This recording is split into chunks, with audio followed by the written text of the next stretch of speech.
Halo semuanya, kali ini saya akan menjelaskan atau mempresentasikan tentang data science untuk hard disease Hungarian data. Nah, pertama-tama saya mendownload datanya di archive.ics.uc.edu. Setelah di-download, maka didapat datanya seperti ini. Kita ambil datanya yang ini, yang masih mentah. Nah, pertama-tama kita membuat variabel untuk membaca data atau untuk membaca datasetnya ya, membuat variabel untuk membaca datanya, ini dir Hungarian data. Setelah itu kita membuat iterasi untuk membaca dataset. Ini diiterasikan. Yang ini, mohon maaf, yang ini diiterasikan. Setelah membuat iterasi, kita akan menampilkan. Ini kan sudah dibuat iterasi sesuai kolom dan tabelnya, jumlahnya 26. Kita membaca datanya, ditampilkan seperti ini. Setelah ditampilkan informasi datanya, ini kita memiliki kondisi khusus, di mana sebelum memasuki tahap validasi, itu tipe data objeknya atau stringnya perlu dilakukan penghapusan fitur. Karena kan dataset ini ada nilai 0 yang disimbolkan dengan min 9,0. Nih, min 9,0. Nah, ini yang ini nih kita udah mengubah tipe datanya, tipe data float dengan nilai 0 yaitu min 9,0. Sebelumnya kan diubah tipe datanya menjadi float. Nah, ini kemudian kita ubah lagi menjadi yang 0 menjadi min 9,0. Setelah itu tahap ketiga ini selanjutnya validasi data. Validasi data ini kita mengubah nilainya itu yang 0 tadi, kemudian menghitung nilai 0. Menghitung nilai 0-nya. Ini menghitung nilai 0. Setelah dihitung nilai 0-nya, kita memilih 14 objek untuk atau 14 fitur yang akan kita gunakan. Setelah dipilih, kita ganti namanya dengan yang kita butuhkan, nama yang kita butuhkan atau yang sesuai dengan deskripsi di link tadi. Setelah diganti namanya, kita menghitung jumlah fiturnya. Jumlah fitur pada dataset. Kita hitung jumlah fiturnya. Setelah itu, kita bersihkan datanya.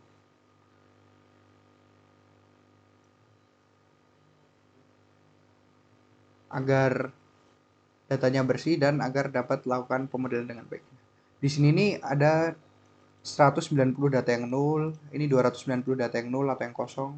Nah, oleh karena itu, karena banyak sekali atau lebih dari setengah kan datanya yang totalnya kan 294. Nah, ini udah lebih dari setengah nih.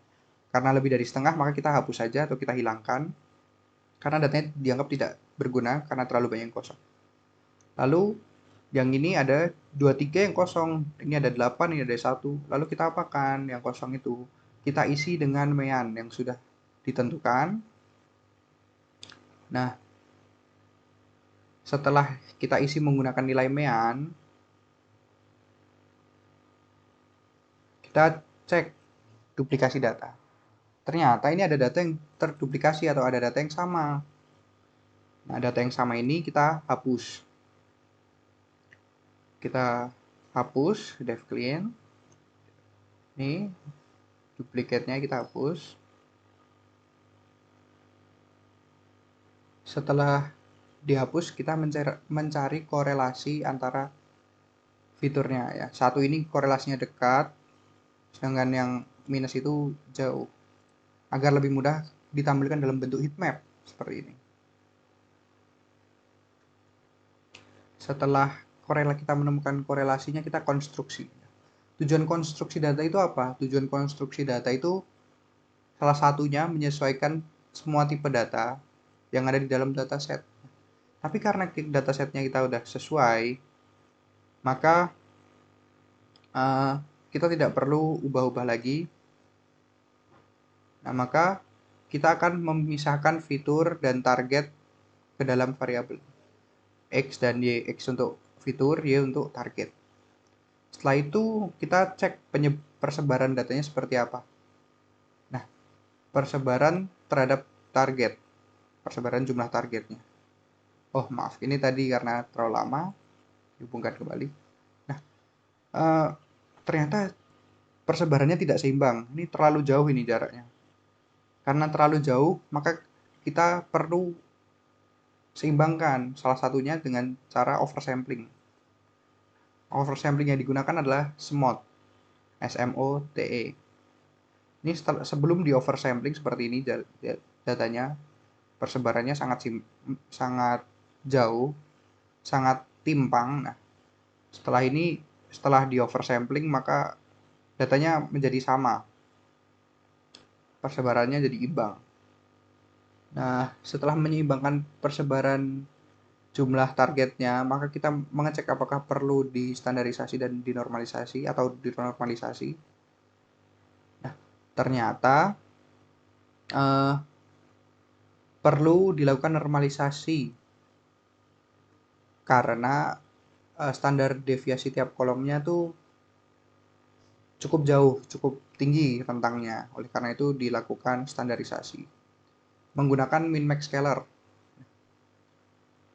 Sebenarnya banyak metode lainnya, tapi kita menggunakan min-max scaler. Setelah kita normalisasi, maka kita dibagi datanya menjadi X-train dan Y-train dibagi.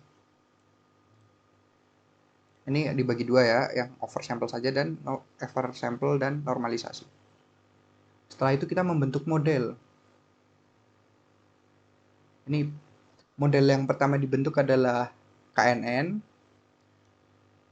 Nah, sebelum itu ini kita bentuk modelnya itu untuk mencari akurasi, recall, F1 dan precision. Setelah itu model yang pertama kali kita bentuk adalah KNN dan kita menggunakan confusion matrix untuk membandingkan antara prediksi dari modelnya dengan data aslinya. Selain KNN juga ada random forest dan XGBoost. Ini kita bentuk modelnya terlebih dahulu. Setelah kita bentuk modelnya, kita bandingkan ketiga model tadi. Kita bandingkan. Setelah kita bandingkan, ternyata dapat terlihat ini yang oversample saja itu paling baik random forest. Tapi yang normalisasi plus oversampling juga random forest. Nah, sedangkan yang normalisasi, oversampling dan tuning itu ternyata XGBoost dan KNN lebih baik.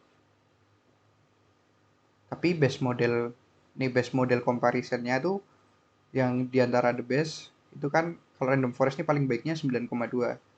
Terus XGBoost juga 9,2, KNN juga 9,2. Ternyata sama semua paling tinggi. Nah, jadi kesimpulannya tuh tiga modelnya tuh sama baiknya, cuman tergantung. Jika menggunakan tunning di normalisasi, oversampling dan tunning maka menggunakan XGBoost dan KNN. Tapi jika tidak ditunning maka menggunakan random forest saja. Setelah itu datanya datanya kita upload ke GitHub dan codingan tadi juga kita upload ke GitHub. Sebenarnya codingannya hampir sama, akan tetapi sedikit berbeda karena kita akan deployment ke Streamlit. Nih seperti ini kan ada Streamlit ST ini. Kita import Streamlit ini di atas. Makanya bisa menggunakan ST ini. Ini back title dan lain-lain. Setelah diupload ke GitHub, maka kita hubungkan ke Streamlit. Maka tampilannya seperti ini. Ini kita coba memasukkan egg-nya 450, kemudian female, terus tipikal angina seperti ini. Kita coba masukkan true, having STT wave abnormality, maksimum heart achieve-nya 8999, exercise induced anginanya no, dan ST depression-nya 2,2. Setelah itu kita coba predik. Ternyata sehat. Nah, seperti ini, ternyata sehat. Terima kasih sudah menonton. Sekian video dari saya. Mohon maaf jika ada salah kata. Sampai jumpa lagi.